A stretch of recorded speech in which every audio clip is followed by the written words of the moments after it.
Many of us are keeping track of our daily steps to improve our health and to try to hit that 10,000 step goal. New research suggests we may want to pick up the pace. The studies looked at 78,500 adults with wearable trackers. Researchers found lower risk of dementia, heart disease, cancer, and death, all associated with getting 10,000 steps in a day. But a faster pace, such as power walking, had benefits over and above the daily steps goal.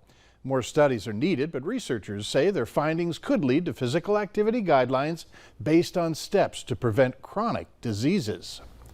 A new study suggests some COVID-19 home testing kits didn't work as well during the Omicron surge. Of the 3 widely used rapid antigen tests, only one was able to correctly identify a true positive sample more than 80% of the time when using a nasal sample. Those results improved when both throat and nasal self-samples were collected. Stick around. Our chief meteorologist, Hutch Johnson, returns. He's going to have an update on our Thursday evening weather planner and a little bit on the weekend as well.